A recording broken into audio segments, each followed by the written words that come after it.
All right, let's do Wow. That's crazy, man. By Wale. Now, How about Wale? yeah, I want to. First of all, he has a pretty cool album artwork. vestibule. Have you seen the? Chilgoodacre. Have you seen the album artwork?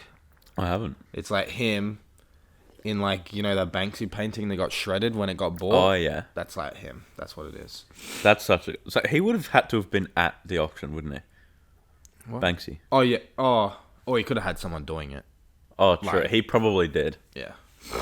I fucking love Banksy. Yeah, but then it's it so artsy. tripled in price, doubled in price, or whatever it was. Yeah, so it backfired on him.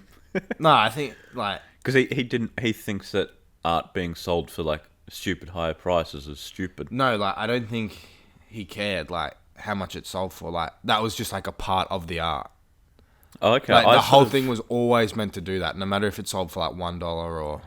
I sort of thought that was because he knew it was going to sell for a lot because he did it, and he thinks that it's stupid that people are paying that much for an artist that no one knows anything about, or just art in general. He thinks it's stupid. This is how I've interpreted it. So he shredded it as soon as it was bought to say art's in the end worthless. No, I didn't think so. Well, we could be both right. We could be both wrong. But let's get on to my review. Yeah. So first thing to note about this album, and the thing that jumps sort of off the page or off your phone is just the amount of features he's got. Like you had, he's got a ton of features with only 4 songs being strictly Wale. And it's not a bad thing on this album because I think Wale has a tendency to blend his sounds together to create a much greater or longer track. It sort of feels like 3 tracks sort of blend into one, which can get boring at times. And we don't have any back-to-back strictly Wale tracks, so he sort of breaks it up nicely with that. But I did think that there was an odd blend of features. I think they all worked really well together, and Wale sort of brought the best out of his artists and his features. But we had Meek Mill, Rick Ross, Lil Dark that I have on my screen, Dirk, and Meg Thee Stallion as sort of your traditional sort of rappers, your high energy rappers. But then we had and Boogie as well. But then we also had Ari Lennox, Black, Bryson Tiller, Jax, and Jeremiah for a bit of smooth R&B, and then rounded out with your multi-genred artists, Pink Sweats, Manny Wells, and Kelly Price. Oh, nice. That's a good list. Yeah, they were all really good and they stood out, but the standout for me far and away was Black. He just absolutely killed it. I know I've given shtick for Black in the past, sounding like a rip-off of The Weeknd, but he was really good on this, and I think that lately he's been floating on a lot of tracks, really. Yeah. He's been really given an opportunity and given the beats, especially by Wale on this one. I don't know who picked this beat. Maybe Black did or maybe Wale did, but they both have really confusing names, and they both really went hard on this both track. have confusing names? Like 6 Lack and Wale. Yeah. Who thinks it's that? If you see that for the first time, you're not saying Wale. Maybe you Yeah. are. Well, the first time I saw it, I said Wale. Yeah. And then, everyone's saying 6 Lack, and he had to make a fucking phone case saying it's Black. Yeah. But I think with Black, when he hits. Yeah. But most of the time, he misses. All right, I'm gonna play that song, Expectations. The energy that and the emotion that they both portray, and it's obviously a very heavy song, talking about expectations of black men, of women in general in terms of body image, and sort of your own expectations on yourself. But this song blew me out of the water, and Wale is someone that's needed a win for a while. He sort of gets clowned on a lot, but this is one that he can be proud of, and I will play it. Oh, that's so wholesome. Now, yeah. If I can find it. Oh, here it is. Wow, that's crazy. I legitimately hate Spotify at the moment. Why? Because, like, why is it taking so long to load my stuff when I have it downloaded? Like, it shouldn't need the internet to find something I already have downloaded. All right, here we go. I do agree with you.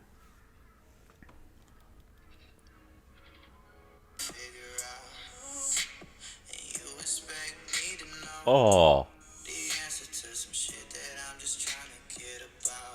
Oh, that voice is good.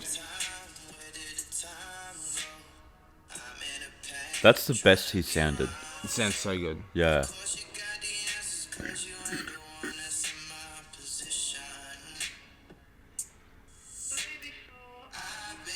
Oh, that production too. Who's produced it? Do you know? No idea.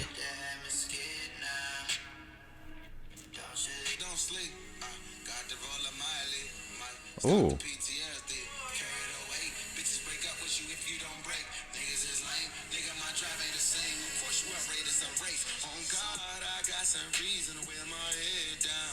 Oh, that sounds good.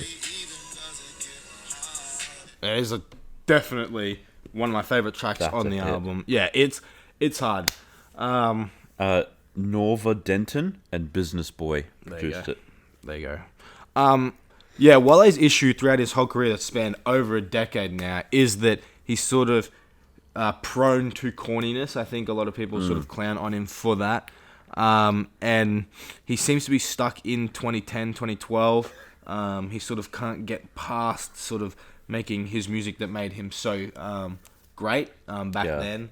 And that certainly doesn't help his case. And he's sort of been the person to hate for the month, like the flavor of the month to hate for about 7 years now, which definitely has sort of hindered his music to the masses anyway. He's obviously got a very select fan following. And I think logic is sort of turning into him, sort of being stuck in the past and just sort of now he's just sort of in today's era we would call it being memed on a lot. But I think one of the issues is that he doesn't really fall into a box. Like, he's not really like an old school rapper, although he is a lyricist. And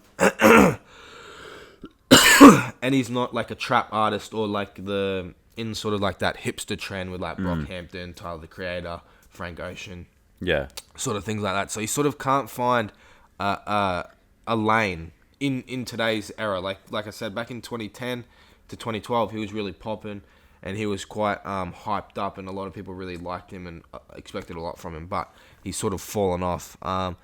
He may not garner the same attention as his peers around him, like obviously Kanye West, guys like Drake, The Weeknd. These guys have sort of been doing it all for around the same time.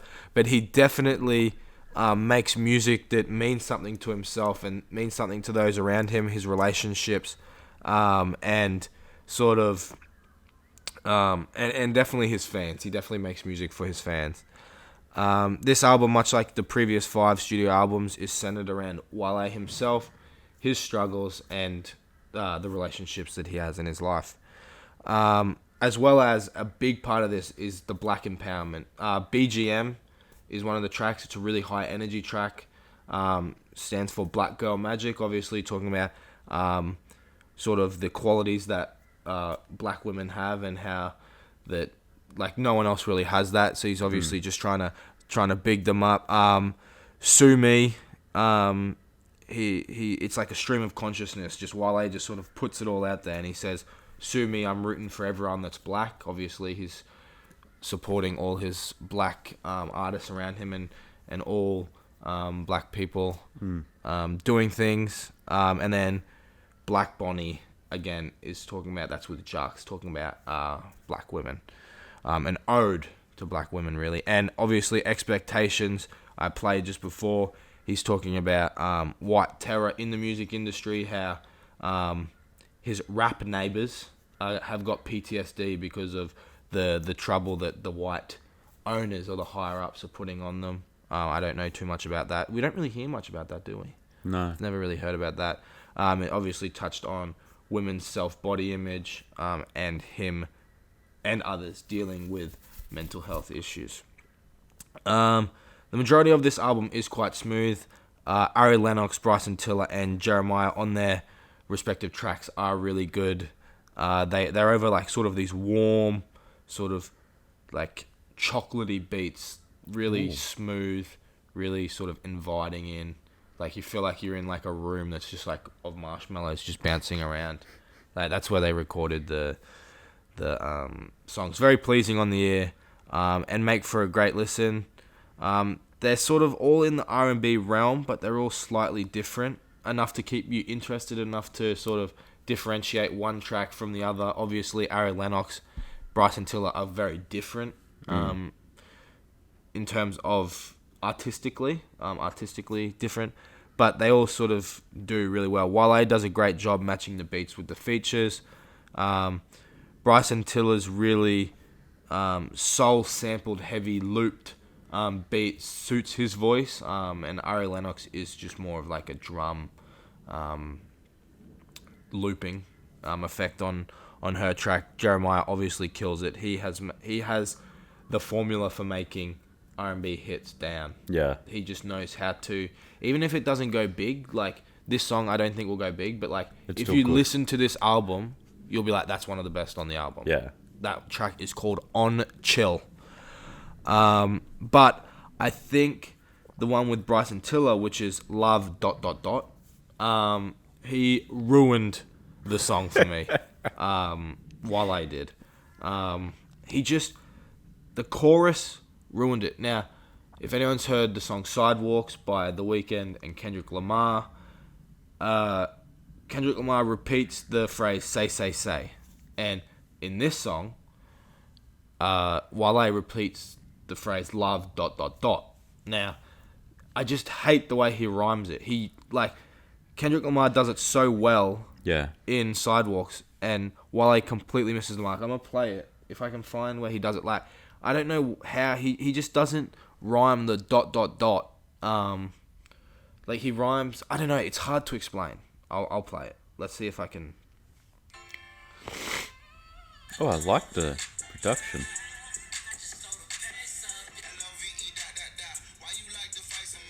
See? Yeah, much does not rhyme with dot. Yeah, like, he could have done, like, I don't know what did he say again? Something about LOV, yeah, LOVE ... Then he could have done something like something rhyming with E ... I think it would have been much Yeah. better. And then yeah.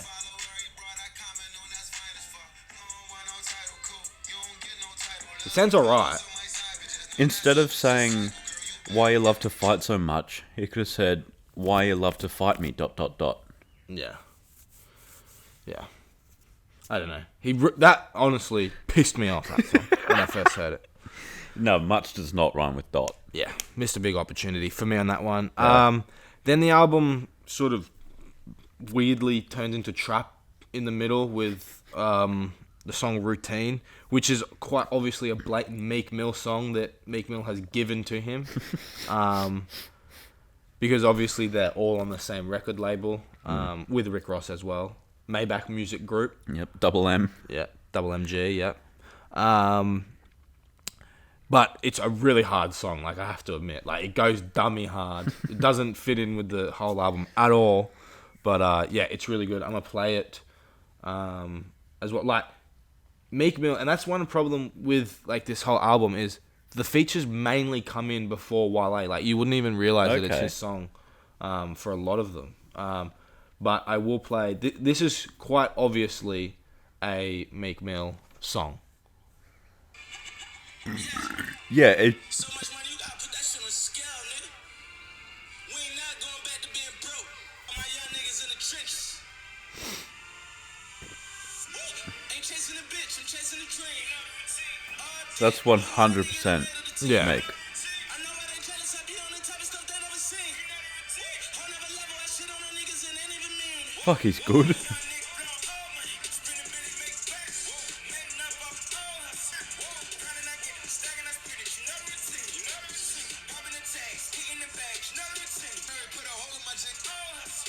How many famous bitches do I gotta fuck for the love of the culture? Oh Lord, everything kosher. Came in big with a chip on my shoulder. Small little black It's Ricky. Fuck, I love his voice.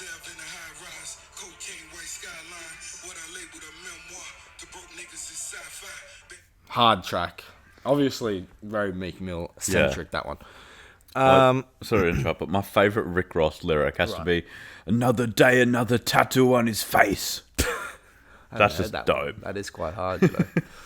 All right, then after quite frankly a few filler tracks towards the end, Pink Sweat, I think was decent on his track, but I just think it could have been missed on the album. We get back to some sample goodness, some sample heavy shit.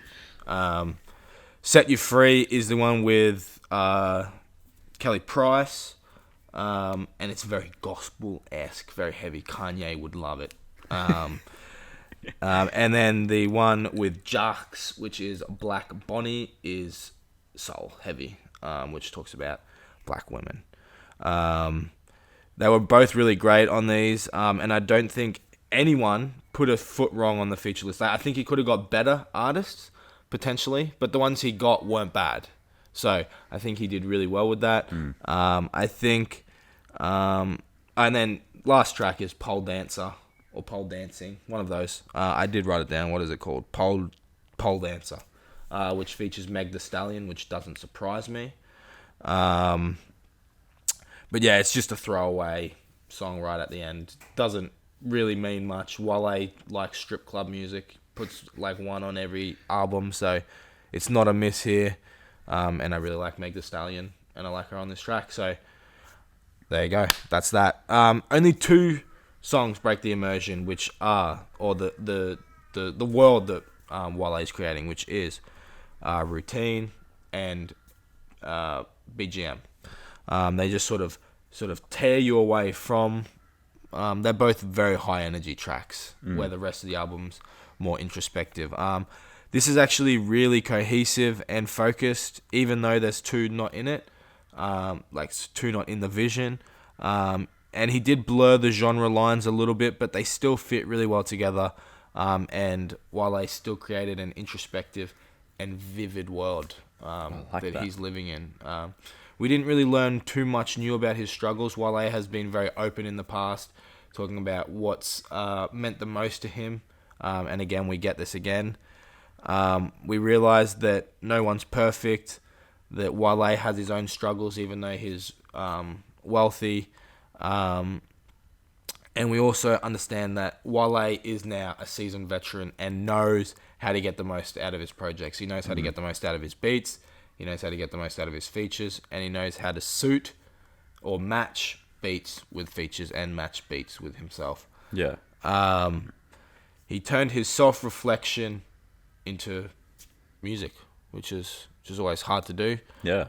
My favorite tracks are Expectations, BMG, Routine, and Sue Me. I'm giving it a 7 out of 10. There you go. Right, that's a good score.